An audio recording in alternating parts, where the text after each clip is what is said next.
యేసే పరిష్కారము అనుదిన Bible study కార్యక్రమం ప్రేక్షకులందరికీ మన ప్రభువును ప్రియ రక్షకుడు అయిన యేసుక్రీస్తు వారి అత్యున్నతమైన నామమున వందనాలు.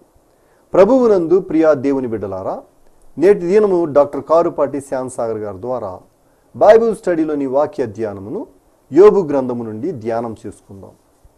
కొన్ని కారణాల చేత మనము కొన్ని వారాలుగా క్విజ్ ప్రోగ్రామ్ని నిలుపుదల చేశాము. ఈ దినం నుంచి మరలా క్విజ్ కార్యక్రమాన్ని ప్రారంభిస్తూ ఉన్నామండి. మరి ఈ దినము క్విజ్ నెంబర్ 395ని నేను మీకు చెప్తానండి. మరి జాగ్రత్తగా వ్రాసుకోండి. క్విజ్ నెంబర్ 395 యోబు గ్రంథము 30వ అధ్యాయం నుండి 34వ అధ్యాయం మధ్య ఇవ్వబడిన ప్రశ్నలు. మొదటి ప్రశ్న, యోబు తాను ఎవరికి సోదరుడనైతినని చెప్పుకొనెను? యోబు తాను ఎవరికి సోదరుడనైతినని చెప్పుకొనెను. రెండో ప్రశ్న, దోషమును దాచిన వాడు అని యోబు ఎవరిని గూర్చి ప్రస్తావించెను? దోషమును దాచినవాడు అని యోబు ఎవరిని గూర్చి ప్రస్తావించెను? మూడో ప్రశ్న, బరకయేలు కుమారుడు ఎవరు? బరకయేలు కుమారుడు ఎవరు? నాలుగో ప్రశ్న, మాటలను పరీక్షించునది అని దేని గూర్చి ఎలీహు చెప్పెను? మాటలను పరీక్షించునది అని దేని గూర్చి ఎలీహు చెప్పెను? ఆఖరి ప్రశ్న, ఐదో ప్రశ్న, నేను నేరము లేని పవిత్రుడను. రిఫరెన్సు వ్రాయండి. నేను నేరము లేని పవిత్రుడను. రిఫరెన్సు వ్రాయండి. ఈ 5 ప్రశ్నలకు సరైన సమాధానం రాసి వచ్చే శనివారంలోగా మా కార్యాలయానికి పంపించండి. మీ పేరు, అడ్రస్సు వ్రాయటం మర్చిపోకండి. మీరందరూ సిద్ధపడి ఉంటే డాక్టర్ కారుపాటి శ్యామ్సాగర్ గారు ప్రార్థన చేసి ఈ దినపు వాక్య పరిచర్య చేస్తారు. ప్రభువునందు ప్రియ దేవుని బిడ్డలారా, ఈ రాత్రి కాలపు వాక్య భాగం కొరకు సహకారాన్ని ఇస్తున్న కుటుంబం భీమడోలు వాస్తవ్యులు పిట్ట ఆదిత్య కుమార్ గారి జన్మదినం సందర్భంగా తల్లిదండ్రులు పిట్ట రాధాకృష్ణ రెబ్కా గారు, సోదరి మౌనిక, నానమ్మ ఆదిలక్ష్మి గారు, అమ్మమ్మ సరోజిని గారు, తాతయ్య ప్రకాష్ గారు సహకారం ఇస్తున్నారు.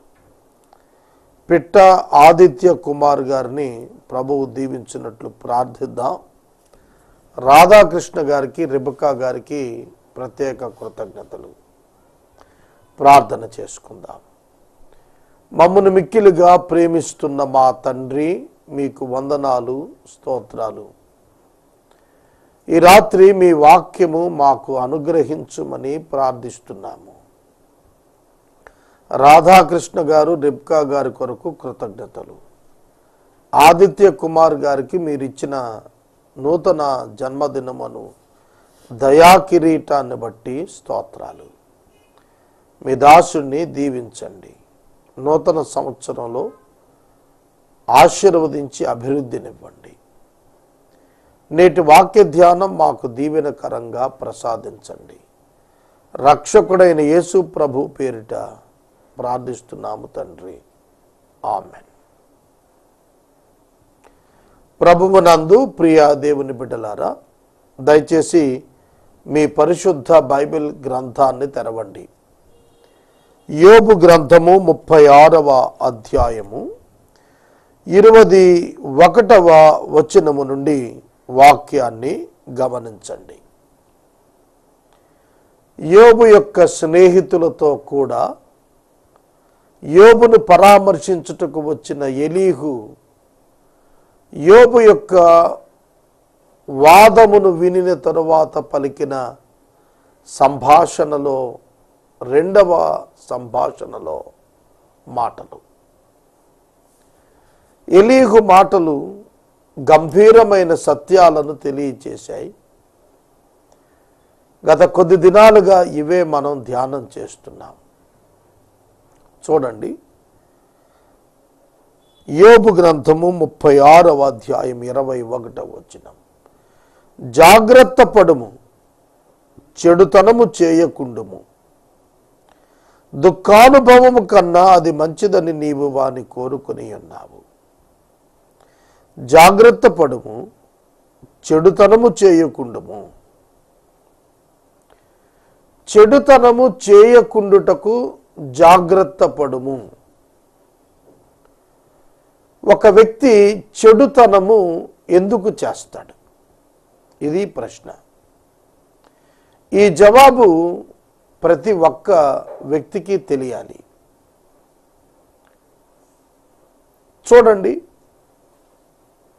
తేనెటీగ తేనెను ఉత్పత్తి చేస్తుంది, అది దాని లక్షణం. ఒక పాపి పాపాన్ని మాత్రమే ఉత్పత్తి చేస్తాడు. కనుక మానవుడు జన్మతః పాప ప్రాచీన స్వభావాన్ని ధరించుకుని పుట్టినవాడు. చూడండి, ఎంత గొప్ప విశ్వాసి అయినప్పటికీ వారికి హెచ్చరిక, చెడుతనము చేయకుండా జాగ్రత్త పడుము. నేను 30 ఏళ్ల విశ్వాసిని, 40 ఏళ్ళగా విశ్వాసిని, 50 ఏళ్ళగా బోధకుణ్ణి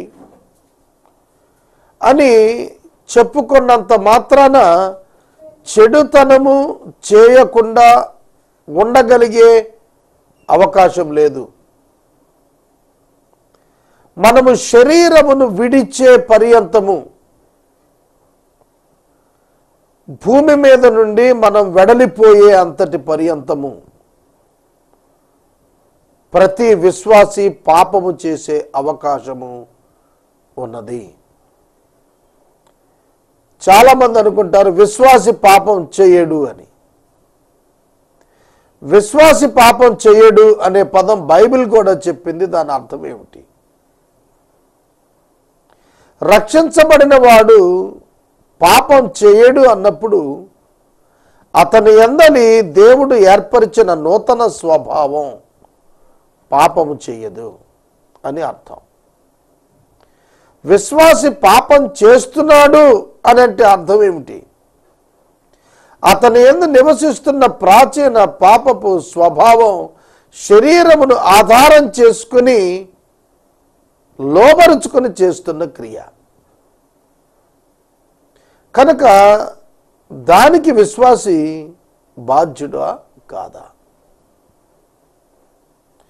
పౌలు గారు రోమాపత్రికలో మాట్లాడిన మాటలు మనం చూస్తే, చేయ ఇచ్చయించనిది చేస్తున్నాను, చేయ తలచినది చేయలేకపోతున్నాను. చేయ ఇచ్చయించనిది చేసినప్పుడు చేస్తున్నది నేను కాదు, నాలో నివసిస్తున్న పాపపు స్వభావం అని చెప్పాడు. ఈ వ్యాఖ్యానం చాలామందికి అర్థం కాలేదు.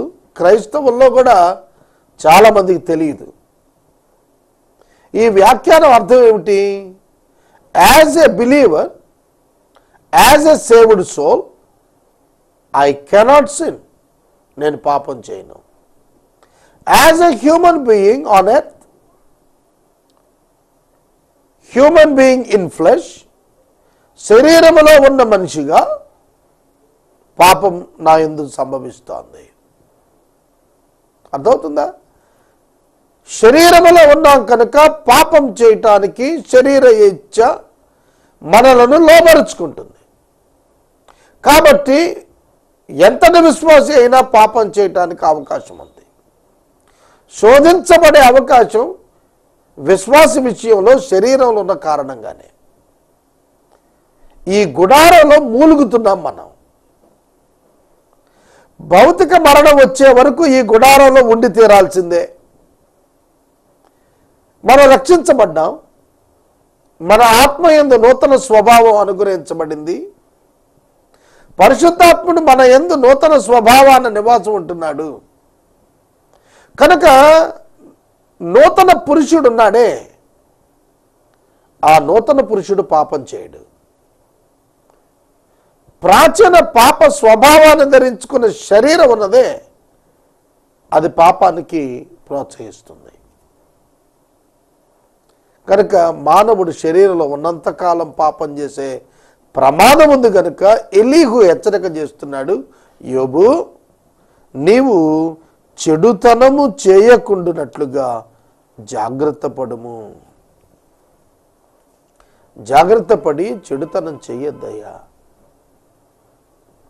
సోదరుడా, సోదరి, చాలా సందర్భాల్లో విశ్వాసులు మనం చెప్పుకునే వారమే చెడు చేస్తూ ఉంటాం, కీడు చేస్తూ ఉంటాం. కారణం ఏమిటంటే జాగ్రత్త తీసుకోకపోవటం. చూడండి, ఏమిటి జాగ్రత్తలు తీసుకోవలసినవి చెడు చేయకుండా?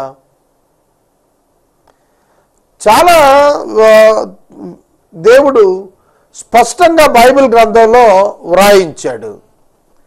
మీరు ఒకప్పుడు మీ శరీర అవయవాలను పాపమునకు సాధనాలుగా అప్పగించారు. ఇప్పుడైతే మీరు మీ శరీరాన్ని దేనికి అప్పగించాలి? దేవునికి అప్పగించండి.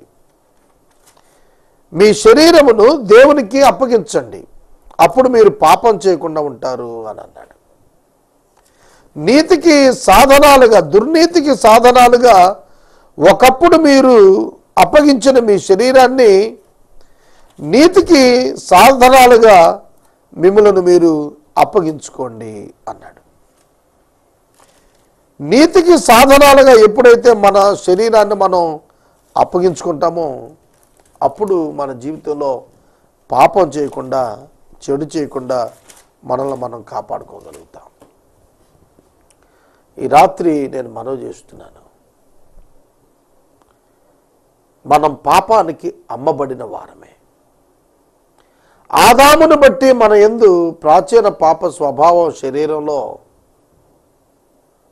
0.0001% అయినా పనిచేస్తూనే ఉంటుంది.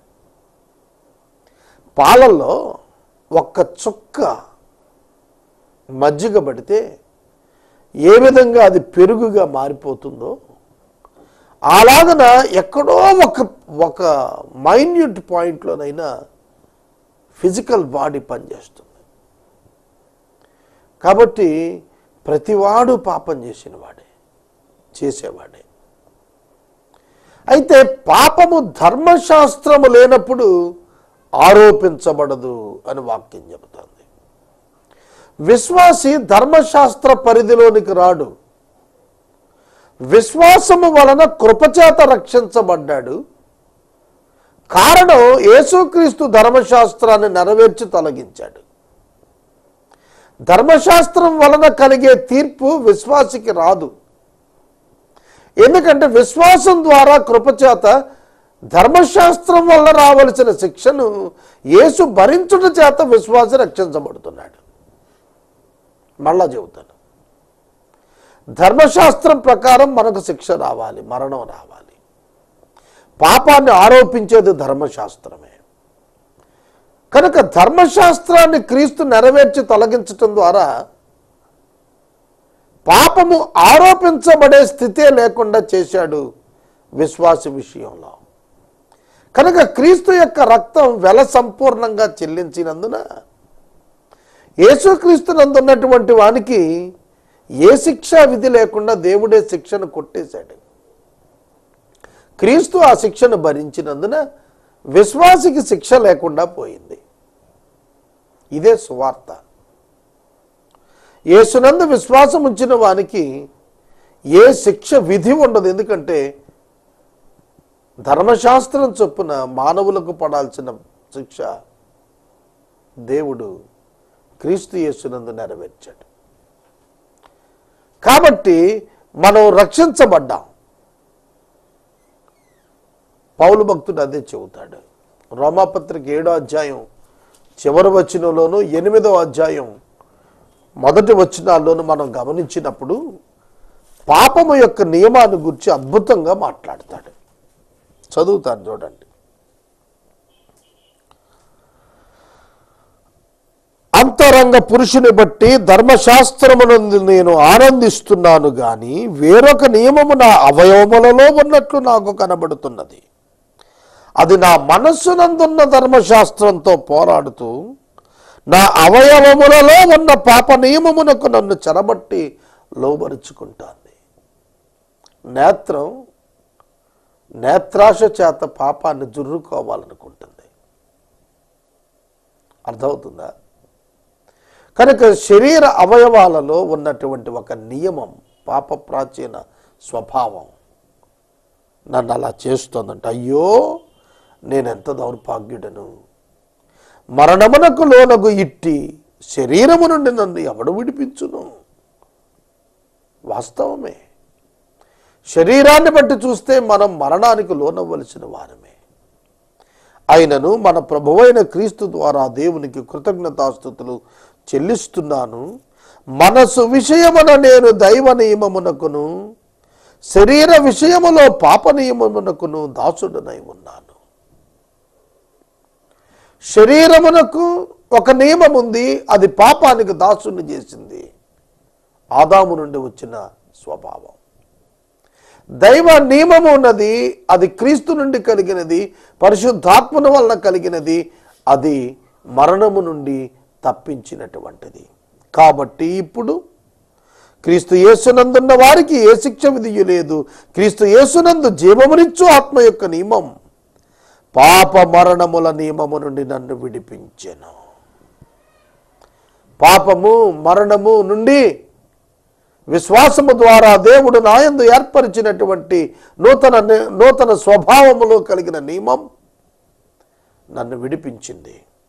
ఎట్లంటే, ధర్మశాస్త్రము దేనిని చేయజాలకపోయినో దేవుడు దానిని చేసెను. ధర్మశాస్త్రం ఏమి చేయలేకపోయింది? మానవుడు నీతిమంతుడు అవటానికి అవకాశం లేకుండా పోయింది ధర్మశాస్త్రం కారణంగా. ఎందుకంటే మానవుడు పాపం చేశాడు కనుక, పాపాన్ని ఆరోపించింది కనుక ధర్మశాస్త్ర కారణంగా మానవుడు నీతిమంతుడు కాలేకపోయాడు, దోషిగా నిర్ధారించబడ్డాడు. అటువంటి ధర్మశాస్త్రాన్ని యేసుక్రీస్తు శరీరాన దేవుడు నెరవేర్చాడు. అందుచేత పాపికి విమోచన కలుగుతుంది. ఇంత డాక్ట్రిన్, ఇంత సిద్ధాంతం ఎందుకు చెప్పానంటే, జాగ్రత్త పడుము, పాపము చేయకుండము, చెడుతనము చేయకుండము. There is a possibility to do the sin in the lifes of the believers. విశ్వాసులు పాపం చేసే ప్రమాదం ఉంది. కాబట్టి జాగ్రత్త పడండి. ఎట్లా జాగ్రత్త పడాలి? యోసేపు ఆ స్థలము విడిచి పారిపోయాడు, జాగ్రత్త పడ్డాడు. అర్థమవుతుందా? దావీదు చెప్పాడు మొదటి సంకీర్తనలో, దుష్టుల ఆలోచన, పాపుల మార్గము, అపహాసకులు కూర్చున్న స్థలం, వీటికి విముఖుడుగా దూరంగా వెళ్ళమన్నాడు. You should take care. Obesity అనేది ఇప్పుడు పెద్ద సమస్య. నేను కూడా అనుభవిస్తున్నాను ఆ సమస్య. దీనిని తగ్గించుకోవటానికి cholesterol, low cholesterol or free cholesterol food తీసుకోమన్నారు. దీనివలన వచ్చే అనర్థాలు ఉన్నాయన్నారు. ఎందుకు చెబుతున్నానంటే, ఆ అనర్థానికి మీరు గురి కాకుండా మిమ్మల్ని మీరు తప్పించుకోవటానికి ప్రయత్నించమన్నాడు, జాగ్రత్త పడమన్నాడు. డెంటల్ కాలేజ్లో ఒక పెద్ద ఫోటో ఉంది. దాని మీద చాలా పెద్ద ఒబేసిటీ, స్థూలకాయుడి యొక్క బొమ్మ వేసి, obesity leads to early death అని రాసింది. స్థూలకాయం త్వరగా చనిపోవటానికి కారణం అవుతుంది అన్నాడు. కనుక ఇవాళ యవ్వనస్తులు జిమ్ములకు పరిగెత్తున్నారు, గ్రౌండ్లో మిడిల్ ఏజ్డ్ పీపుల్ పొద్దున్నే లేచి నడుస్తున్నారు. ఒకప్పుడు అవేర్నెస్ ఉండేది కాదు, ఇప్పుడు జంక్ ఫుడ్ వచ్చేసింది, ఐస్ క్రీమ్స్ వచ్చేసాయి, బిర్యానీలు వచ్చాయి, ఫుడ్ చాలా అవైలబిలిటీ వచ్చింది. ఆఖరికి అమెరికా వాళ్ళు సర్వే చేసి భారతీయులు తెగ తినేస్తున్నారని కామెంట్ చేస్తే గొడవ కూడా అయింది దాని మీద. మీరు అర్థం చేసుకోవడం ఒక ఉదాహరణ చెబుతున్నాను, జాగ్రత్త పడాలి కదా. 50 సంవత్సరాలు కూడా రాని వాళ్ళు హార్ట్ అటాక్స్తో చనిపోతున్నారు కొలెస్ట్రాల్ ప్రాబ్లం వల్ల. కాబట్టి మనిషి చచ్చిపోతాం అనే భయంతో తిండి మానేస్తున్నాడు కదా. నాకు తెలిసిన ఒక యవ్వన బిడ్డ ఉన్నారు, sweets, milk, ice creams, biryani, non veg అన్నీ మానేశారు. ఏమిటంటే అంకుల్ చాలా శరీరం వచ్చేస్తోంది, బరువు పెరిగిపోతున్నాను, భయం కలుగుతుంది. శరీరాన్ని గురించి అంత భయపడితే ఆత్మీయ జీవితం గురించి మరింత భయపడాలి కదా మనం. ఆలోచించండి. జాగ్రత్త పడము, చెడుతనము చేయకుండము. నీలో చెడుతనం చేసే ఆ స్వభావం ఇంకా ఉంది. 99.99% దైవ స్వభావం ఉన్న శరీరంలో ఉన్నంత వరకు ఆ 0.1% పాపం చేయడానికి అవకాశం కలుగుతుంది. బైబిల్ గ్రంథంలో 40 సంవత్సరాలు ఇశ్రాయేలీయులను నడిపించినటువంటి మహాసాత్వికుడైన మోషే కోపంతో దేవుడిచ్చిన పలకలు పగలగొట్టాడు. Irritation, one single irritation. రాతితో మాట్లాడమంటే ప్రజల ఎదుట రాతిని కొట్టాడు. ఒకసారి బండను కొట్టమన్నాడు, రెండోసారి మాట్లాడమన్నాడు దేవుడు. రెండోసారి కూడా కొట్టి దేవుని సన్మానించలేదు. ఎంత చిన్న దోషం, ఎంత చిన్న దోషం. దేవుడు బండతో మాట్లాడమన్నాడు, మోషే బండను కొట్టాడు. వెంటనే దేవుడు రెస్పాండ్ అయ్యి అన్నాడు, నువ్వు కనాన్లో ప్రవేశించవు, ఇక్కడ చనిపోతావు అన్నాడు. కనుక మోషే అంతటి వాడే ఆ చిన్న దోషం చేశాడు అని అంటే కారణం ఏమిటి? అతని శరీరమున ఉన్నటువంటి పాపం. కనుక జాగ్రత్త పడాలి.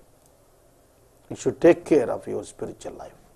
ప్రార్థన, పాటలు, వాక్య ధ్యానం, మారు మనసుతో కూడిన క్రియలు, ఉపవాసము, భక్తుల సహవాసము, భక్తుల యొక్క చరిత్రల ధ్యానం, వీటితో నీ సమయాన్ని నీవు నింపుకుంటే చెడుతనం చేయకుండా కాపాడుకోగలవు.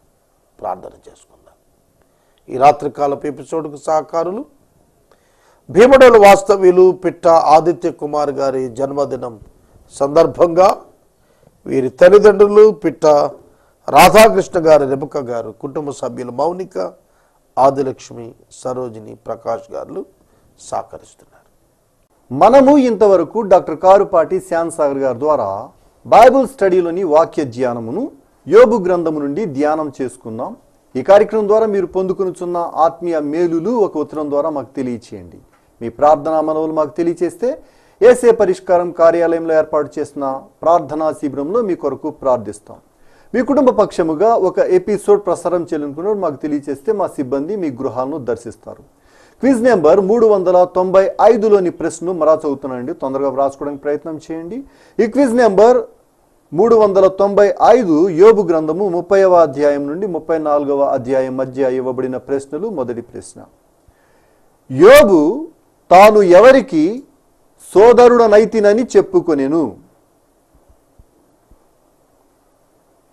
యోబు తాను ఎవరికి సోదరుడనైతినని చెప్పుకొనెను? రెండో ప్రశ్న, దోషమును దాచినవాడు అని యోబు ఎవరిని గూర్చి ప్రస్తావించెను? దోషమును దాచినవాడు అని యోబు ఎవరిని గూర్చి ప్రస్తావించెను? మూడో ప్రశ్న, బరకయేలు కుమారుడు ఎవరు? బరకేలు కుమారుడు ఎవరు? 4వ ప్రశ్న, మాటలను పరీక్షించునది అని దేని గూర్చి ఎలీహు చెప్పెను? మాటలను పరీక్షించునది అని దేని గూర్చి ఎలీహు చెప్పెను? ఆఖరి ప్రశ్న, 5వ ప్రశ్న, నేను నేరము లేని పవిత్రుడను. రిఫరెన్సు వ్రాయండి. నేను నేరము లేని పవిత్రుడను. రిఫరెన్సు వ్రాయండి. ఈ 5 ప్రశ్నలకు సరైన సమాధానం రాసి వచ్చే శనివారంలోగా మా కార్యాలయానికి పంపించండి. మీ పేరు, అడ్రస్సు రాయటం మర్చిపోకండి. ముగింపు ప్రార్థన ఆశీర్వాదాలతో ఈ కార్యక్రమాన్ని ముగించుకుందాం. ప్రార్థించుకుందాం. మమ్మల్ని మిక్కిలిగా ప్రేమిస్తున్న మా తండ్రి, వందనాలు, స్తోత్రాలు. ఈ రాత్రి మమ్మలను మీ చేతులకు సమర్పిస్తున్నాం. ఆదిత్య కుమార్ గారిని దీవించండి. ఈ సంవత్సరం ధన్యకరంగా దయచేయండి. అటువలనే ఎపిసోడ్ సహకారులు రేపటి నుండి లేరు ప్రభు, మాసాంతము వరకు పంపండి. యేసునామములో ప్రార్థిస్తున్నాము తండ్రి, ఆమేన్. తండ్రి అయిన దేవుని ప్రేమ, కుమారుడైన యేసయ్య కృప, పరిశుద్ధాత్మని అన్యోన్య సహవాసం సదా మనందరికీ తోడైండును గాక. ఆమేన్.